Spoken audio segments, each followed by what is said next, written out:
L'essence à 1,62 franc, on croit rêver. Et pourtant, c'était le 11 janvier 1974, il y a seulement 6 ans. À l'époque, l'augmentation du prix de l'essence provoquait l'indignation. Vous avez une voiture? Bien sûr. Est-ce que vous envisagez de vous en servir moins?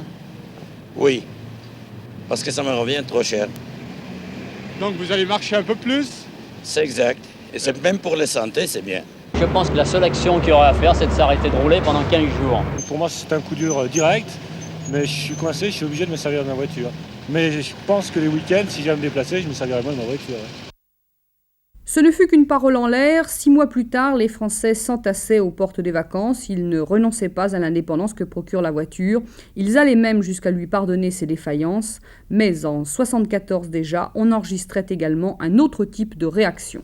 J'ai également une voiture, toute petite d'ailleurs, une Fiat 500 qui ne consomme pas beaucoup d'essence. L'augmentation du prix de l'essence, je m'en fous. Cette voiture, elle est assez récente. Éventuellement, par la suite, si je la remplace, je prendrai une voiture plus petite. Sur ce point de la réduction de cylindrée, de nombreux automobilistes sont passés à l'action. Le nombre d'immatriculations ne cesse de croître, mais la faible consommation d'essence est devenue un argument de vente. En 1980, voici comment les Lyonnais réagissaient ce matin face à cette nouvelle augmentation. C'est bien que ça nous porte un sacré coup au budget, ça. Surtout pour nous, simples ouvriers. Ma foi, c'est dur à digérer, mais on est obligé de supporter les conséquences. Qu'est-ce que vous voulez faire d'autre? J'avais l'air doux, j'ai pris l'air 5. Et deux, les sorties maintenant, on les diminue. J'ai l'impression que les Français réagissent un petit peu moins et qu'ils baissent les bras devant ces augmentations successives. Oui, c'est mon avis aussi. Je pense qu'il faudrait faire un effort du point de vue des constructeurs automobiles.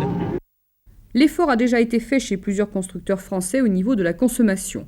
D'autre part, des modèles diesel sont maintenant installés sur des voitures de tourisme. De plus, la technique du turbocompresseur, après avoir fait ses preuves sur les poids lourds, est déjà utilisée sur la 604. Elle le sera en avril sur la R5.